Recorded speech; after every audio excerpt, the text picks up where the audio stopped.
I'm continuing the lesson on using cool colors to paint a stained glass background. Again, we're just starting with the primary colors, red, yellow, and blue. And what I'm working on is making what's going to look like a stained glass background. This first little section I'm working on right now is gonna have, this has got a little too much water in it for what I want to do. So I'm just gonna wring out my brush a little bit. So I'm taking my brush across my newsprint paper just to help kind of get that extra water out because I don't want it on there. I'm gonna let that dry and then I'm gonna move to another section. When working with the acrylic paints, it's important to be able to understand what thickness of paint you want. You could always build it up, but my plan is to have my paint look like stained glass. And the idea is that the stained glass image that I was looking at has a lot of texture in it. So what I'm doing is just trying to apply texture using my paintbrush and kind of using different techniques like I'm going in with a bit of a stipple to give it that texturized look. So that's something that you can learn to do with the paintbrush is how do I use a paintbrush to create textures? How do I use a paintbrush to create the effects I want? So here I have a watered down version, and then this is more of an opaque. I can still see some white paper underneath. The idea is that you start to understand, how much paint you need to put on your brush to get the effect that you want. I'm not trying to get a watercolor effect. If I wanted watercolors, then I would get out watercolor paints, and then I would apply the paint totally differently. But because I really wanted texture in this particular background that I'm working on, I really want my acrylic paints to be able to do their magic. And that is create those textures. So I'm adding them in a bit of a dab. I also have spaces in between each of these stained glasses, so I will be able to go back and perfect those edges when I go in with what is going to look like a leaded edge, like a real stained glass window. So that's important to know that, I don't have to be painting perfectly to get at this stage what I'm looking for. I just want to get a bunch of textures, get some basic shapes down, and then I can go from there and clean all of those edges up later on.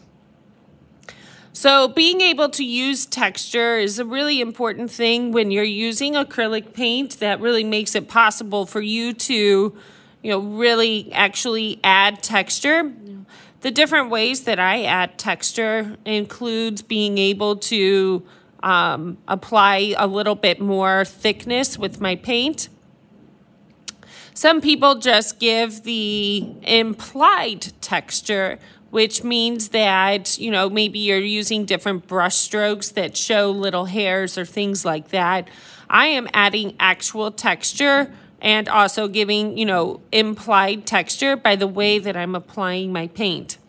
I'm okay with the fact that I have darker areas and lighter areas. You can see where I started painting and was able to have more paint on my brush, and then it kind of gradually fades into a lighter color or what is more transparent. So there's nothing wrong with that. It's just something to know that as your paintbrush has a little bit less paint in it, you're going to see different effects. So you're going to see a really consistent, way that I'm applying my paint for this particular color. I will try to do it a little bit different for each color so that it really does look like stained glass. That's the glory of stained glass, is that it has all of that beautiful texture, and sometimes it has just straight, like flat glass that actually doesn't have any of the texture in it. So, as the artist, you can decide what kinds of things you want to see in your painting. And this is just one of many different ways that you can personalize a painting.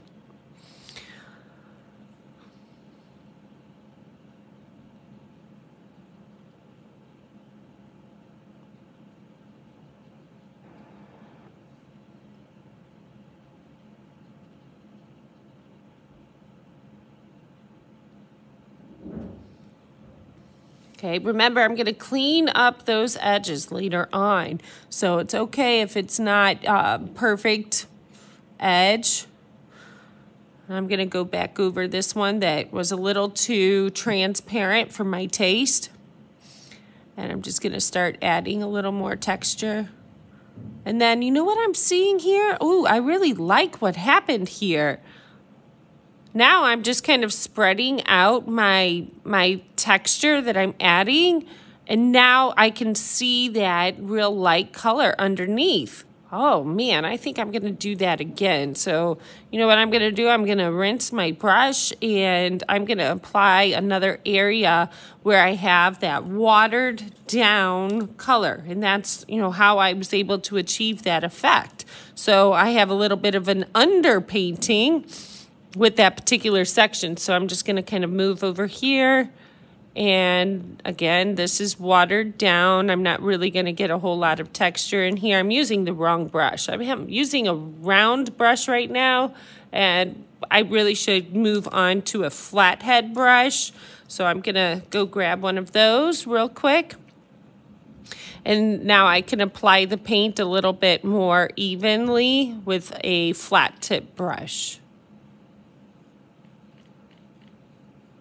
So that's something to know about when you are learning about different brush types, certainly different sizes. If I want to add a lot of paint at one time, I can most certainly get a bigger brush. So I'm going to do this to a couple of different sections because I'm really liking the way that it looks. Okay.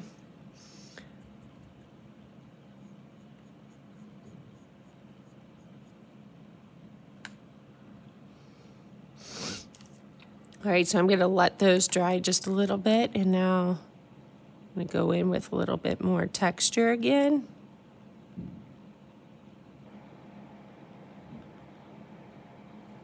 I like that, how that looks, just kind of two different tones of that particular color.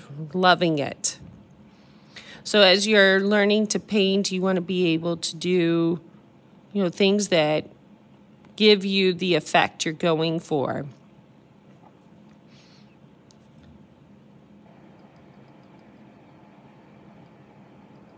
And that just takes practice and experimentation. So I have this extra paper over here so I can experiment over there. But I guess what I have this project for is to give all of you a way to experiment on a project. So I actually am not experimenting on any other paper. I just wanted to be able to go ahead and just get on there and start painting and having fun with it. And that's what my intention is for all projects. But the idea is that your painting does not have to be perfect. Whether you're a beginner or advanced, it doesn't matter. I want you to get a paintbrush and be able to paint. And, I'll be able to show you some different techniques along the way that might make it, make sense to you. There's always that misconception that, oh, you've been making art your whole life. You know how to do it. You know how. I don't. Well, maybe. Yes and no. I have been making art, but a couple tricks along the way, and any person can be good at art.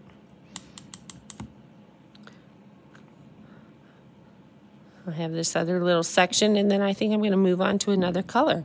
The nice thing about stained glass, and what I love about stained glass, is that it has so many really bright, saturated colors. And that is kind of what I'm going for here. I am looking at more of cool colors. So the red is more of a warm color, so I think that's a little too red for me. I wanted more of a violet, so I'm going to mix up a little bit more of a red violet, which falls into the cool color category. See how it was real red there? I'm just going to go back over that. And I want it to be more of a violet.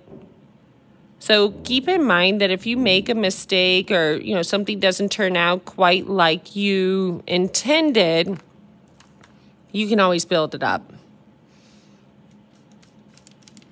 I'm switching gears with a different paintbrush, and I'm kind of messy right now. I'm not really paying a whole lot of attention to kind of how I apply my paint. I just want to get a little bit of paint on that paper, and then I want to apply some texture to it. There's a lot of different ways you can do that. But for this particular assignment and this particular, you know, working with what is going to look like stained glass, I'm just kind of playing here and getting a little experience with what looks good to me.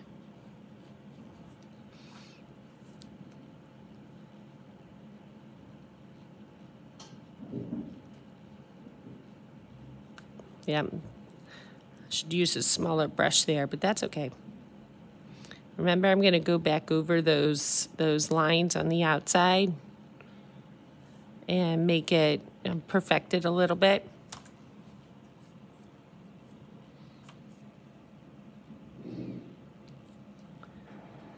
So this is more of a red violet. Red violet falls into the category of a cool color. If I went with straight red, I mean, is it going to look bad? No, but I really want you to also learn about what a cool color is and what a warm color is. And red really is a warm color. So I think it looks nice, and there's a reason why people utilize the warm colors versus cool colors, because if you kind of stick with a color theme, then that is also going to help make sense down the road when you're trying to create a visually pleasing work of art. There are reasons why we do what we do, and understanding color theory is definitely a part of that. These aren't all the same. They're all pretty different, and some of them, are starkly different than the others, and I don't mind that. I like it. In fact, that's what I want to have is, paintings that are imperfect, but I'm learning from it. So most of the people that'll be watching this video are introductory artists and need to be able to be comfortable with painting and not worry about perfection. So perfectionism is something that, many artists definitely like, and that's something that they achieve. But when you're a beginning artist, it's important to learn how to paint, draw, etc., by really exploring and having fun. If you immediately start off with trying to get perfectionism or trying to do exactly what I'm doing or what somebody next to you is doing, you're kind of setting yourself up to be frustrated. The whole purpose of doing art is really, for me, it's to relax and enjoy the experience. So here we have a nice little rendering of different styles of cool colors. One thing I dislike about acrylic paint is how it dries fast. It's kind of frustrating. Now I'm just going to go in with the regular blue. This is blue straight out of the bottle. It's not been mixed with anything. So some people were kind of confused when I first got out the paints. They were like, oh my gosh, I have to mix all my own colors? I really like it when I go to the store and I can buy exactly what color I want. Well, that's good to be able to do too. It's fun, but it is also important to understand how to make your own colors. Doesn't mean that you can't use something straight out of the bottle. Just means that, you know, it's helpful to understand how to make colors. And it's a lot of fun when you really get good at it. I wouldn't say I'm good at it, but it is definitely something that helps me to be a better artist. I don't have to run to the store every time I want to make a certain color or a color that I need. I have to understand, how can I make that with what I have?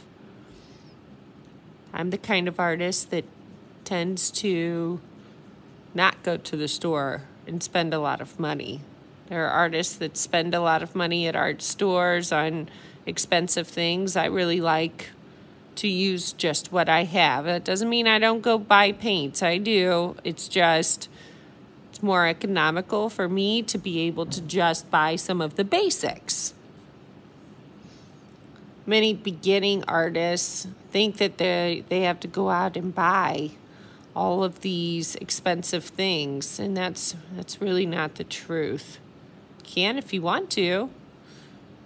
I've bought $20 brushes, and that's expensive to me.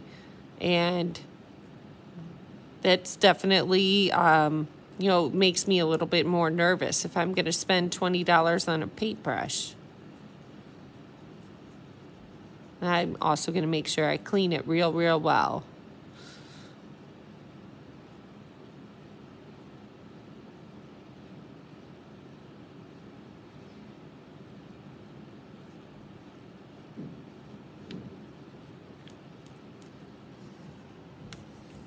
Every once in a while, I like to go in and just clean off my brush. I've got a lot of buildup of color right now, and I think it's a good idea to, have a clean brush. So that's something else to know kind of ahead of time. Cleaning your brush, even while you're still painting, is a good idea.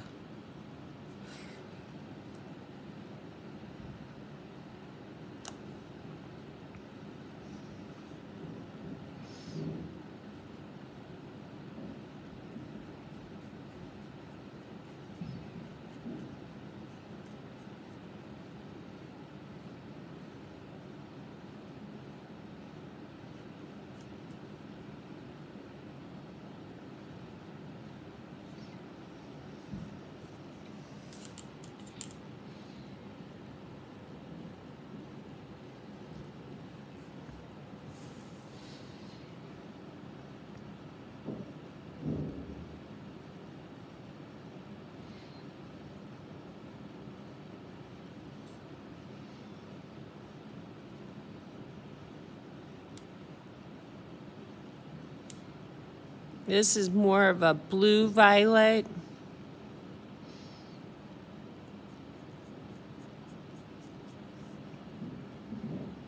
I have a lot more blue mixed in with this one.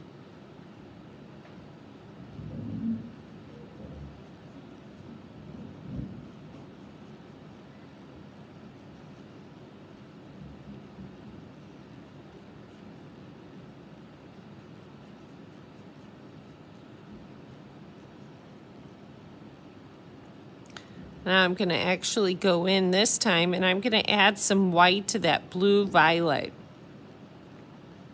And I'm going to just kind of apply some lighter colors this time on top while the paint is wet. So this is going to create another effect. So I mixed blue violet. So it's more heavy on the blue side than the red side. And now I just mixed it up with a little bit of white paint, and I'm just going to do a little bit of a dab with my paintbrush and see kind of what effect I get. I like it so far. Just another way to create texture and give that little stained glass effect. And, if I decide I really didn't care for the way that looked, it's really easy to go right on top of it. I do like it, so I'm going to keep it, and I'm just going to move on to another section where I want to add that color.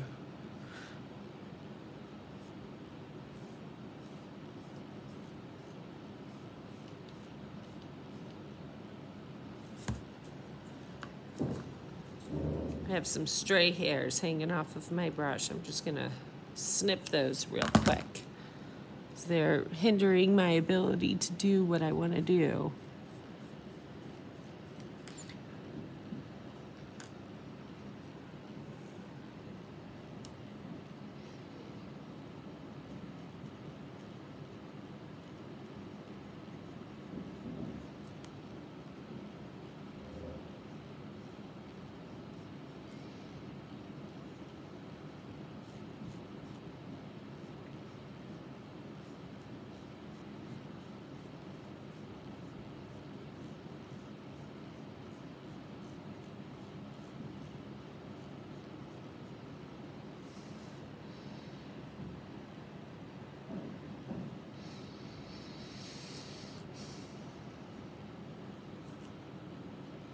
This might seem weird, but sometimes I have to remind my students to breathe while they're painting. If you're painting and you're tense, and you're stressed out about making things look the way you want them to look, you need to take a breath. Breathe in, breathe out. Relax your shoulders. And I'm getting more of a teal color. I'm working with blue and yellow. And I want to have a nice little variety on my stained glass window.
Now I'm just going to go on top of some of these with some of my other colors, using different colors in my palette that I've already used for different areas of stained glass. All of these colors are related. What do I mean by that? Well, they were mixed using some similar colors, and they all have that cool color or cold effect. And I like to kind of reuse my colors.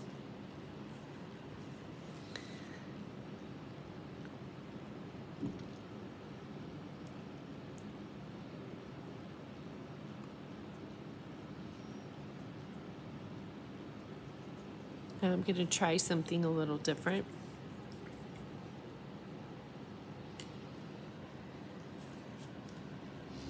This time I'm going to apply paint with my palette knife. So I'm just putting some paint on my palette knife. Now, can I control the paint the same way? No, not really, but I'm going to add just some little lines and details using my palette knife. Need to have enough paint to be able to do that, but I want it right on the edge of my knife. Let's see, that's not working too well. My paint is drying kind of fast on my palette. Sometimes I really need to, you know, kind of add different chemicals to them to keep them active.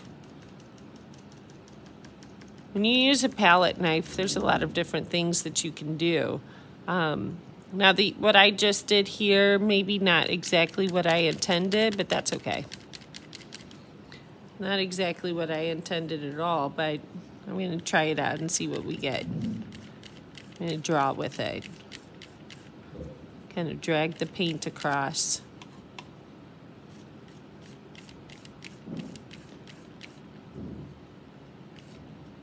And if I don't like it, I can always, you know, I can always try again. Build up with a different color.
That didn't go as planned, but that's not a problem. I'm gonna roll with it.